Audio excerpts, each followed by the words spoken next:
Hi everyone, today I'm going to show you how to upgrade the intake in your F87 M2 and go from this to that.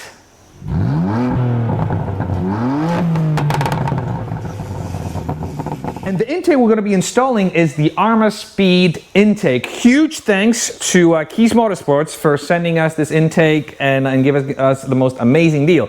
If you want your intake, I'm going to link it down in the description below. Now, the install works the same across the F87, which is the M2, as well as the F80X generation, so the M3 and the M4 of that generation. And this is what these intakes look on my car. Fantastic look, fantastic performance.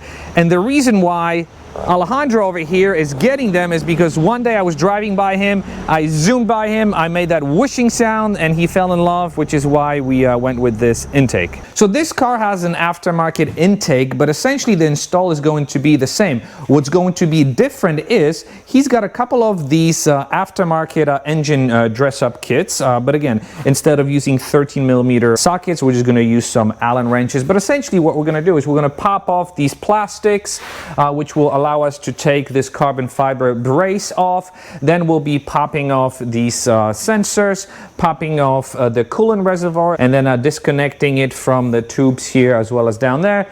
Out with the old, in with the new, and that hopefully should be it. To do this job, you're going to need the most common hand tools, so your 13mm, your screwdriver, your 10mm, your torque wrench, your tools to pop off some rivets, gloves. These are the most fantastic gloves. I use them to work on my cars. I'm going to link them for you below.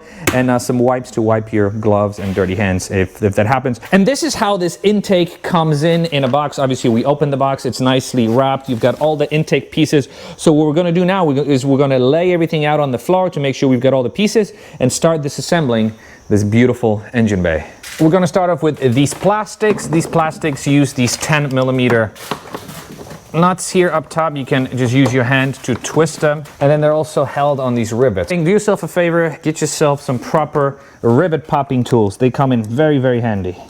Now that these rivets on each side are out, you can simply lift them and move them to the side. And now we have to undo these 13mm bolts holding this brace, except as I mentioned earlier, these two custom-made ones in the front. I use this tool to make my life very, very easy. Check this out.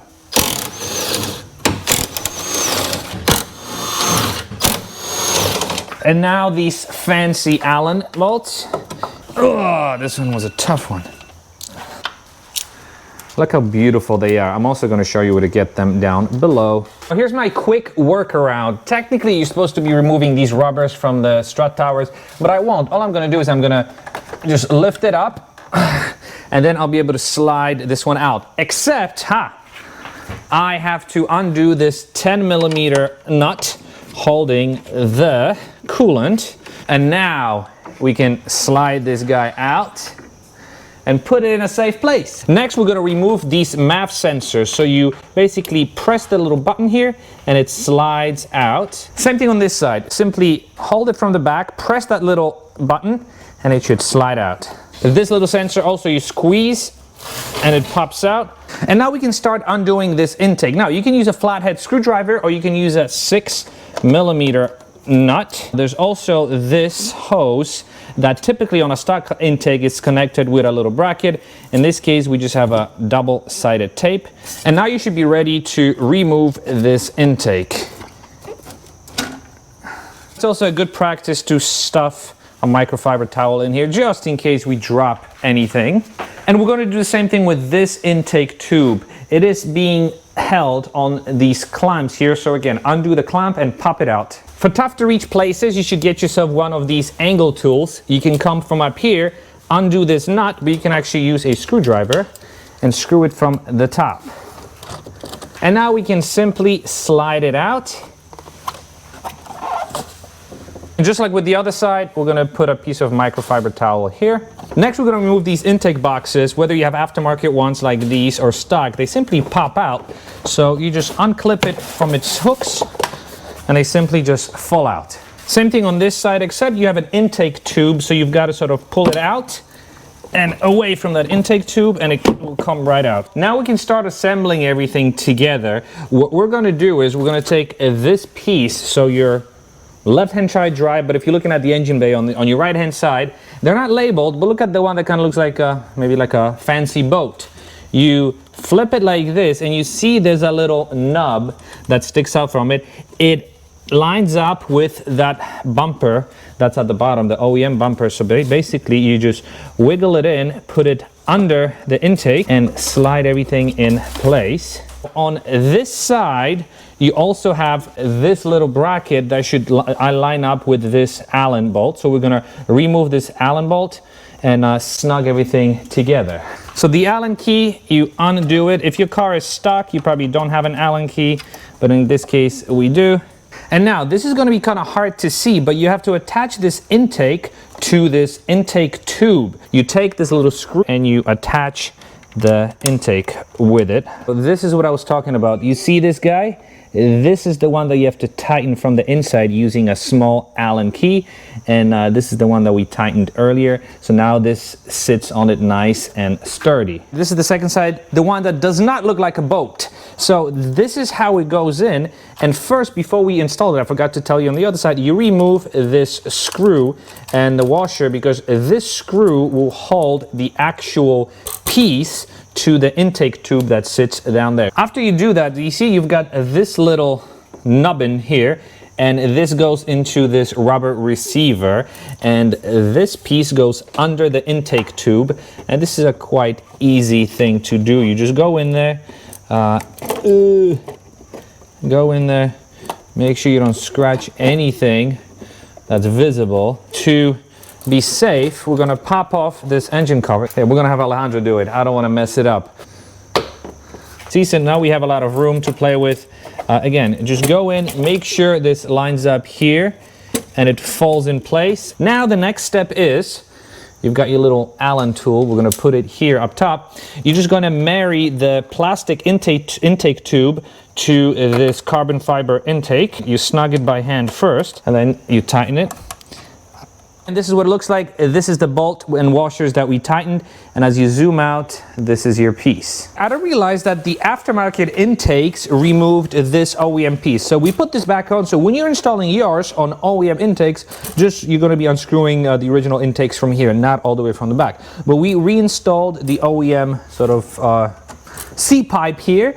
And now we can attach the next piece. The next piece is this carbon fiber guy. But before we do so, we have to reuse the old MAF sensor. To remove it, you use a T20 Torx screwdriver. It might require some force to pull out.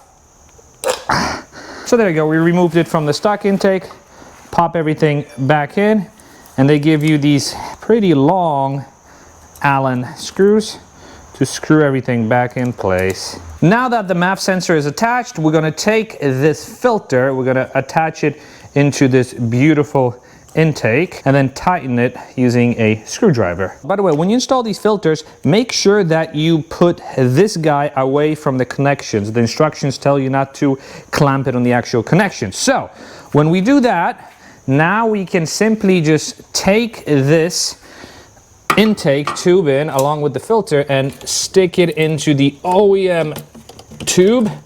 Stick it like that, line it up, plug the MAF sensor in, make sure everything is aligned as it should be, and then you take your 6mm, or you can use a flathead screwdriver, and you tighten it. The next step is to put the cover on. But before you do that, you remove these little screws that are in this brace that we installed, because these are the screws that are gonna be holding the cover. There's also another screw in the cover itself. Before we put the cover on, the kit also comes with this weather stripping and a couple of extra nuts and bolts and zip ties and whatnot. Since we had an aftermarket intake in this car, we will be reusing the one that came with that original aftermarket intake. So we will keep this as a spare, but essentially it's the same. So now we can put the cover back on. This is where the screw goes. There's a little hole on the side. So you position it here and the intake will hide in the middle. So once again, on this side, you go over here, you go over there, and then you're gonna snug it with these screws on this side, and then on that side. Now we're going to use this little tiny Allen wrench to tighten everything, but we're not going to over tighten it because we are tightening carbon fiber. Next, we're going to do this side of the intake. I've already pre-assembled the filter. Again, it's very easy to do. I also removed the MAP sensor from the old intake and I put it in this one. And moving it in is as simple as the following. Check this out. You're just going to put this hose over.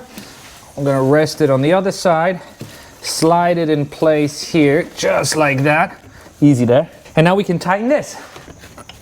We're going to reconnect all the sensors. Now that this intake is sitting here nice and tight, look, it actually sits here very, very well. We can put the cover back on. This cover uses 2 screws on this side. I've removed them, so you align it, put everything back in, and attach it with 2 screws on that side. If you are installing it fully, you're also installing these intake scoops that go behind the grille. I'm going to show you what they look like on my car. But in this car, Alejandro's actually going with an aftermarket solution that's 3D printed, and that's going to give him even a better cold air intake from behind the grills. So we're going to set these aside, but again, if you are installing it without those 3D printed scoops, these are the ones that you're going to be installing. You just remove the grills, put it behind the grills, and slap the grills back on. Pretty straightforward. This hose you can attach using the provided zip ties. In my mind, you don't have to do so because it's it sits fine the way it is. We're going to install the engine cover now. Alejandro, please do the honors. All right. Now that the engine cover is back on, we're going to put the brace back on. Before you do anything, what you want to do is you want to take this 10mm and you attach it to the actual brace. Then reinstall these bolts here, snug them with this and torque them to spec. Replace these covers, and of course this and that we saved for last. And we're done. Check this out. This is the final product. Look how amazing this thing looks. I like how it fills these gaps and it matches the carbon fiber. It looks really, really nice. And what's cool about this intake is it still retains the cold feed scoops. It's got a shield here, so it blocks most of the heat that comes from the engine. And because of the fact that it's an open filter design, it gives you a lot of that whooshing noise, which is what we're looking for. So yeah, good stuff, man. And look, check this out. You've got this Armaspeed, a serial number here. It looks very, very legit. I love it. I think we should probably start the car up, let it warm up, and do a couple of revs to see what it sounds like. Yeah. I think so.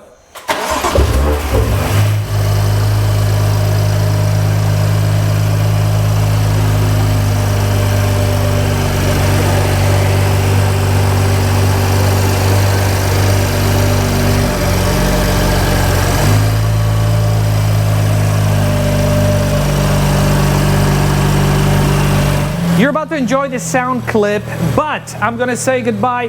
Thank you very much for watching. If you have any questions or comments, leave them down below. Every useful tool that I've used, I'm gonna link down in the description below in case you're interested in getting those things yourselves. And as always, thank you very much for watching, and I'll be seeing you in the next video. Bye-bye.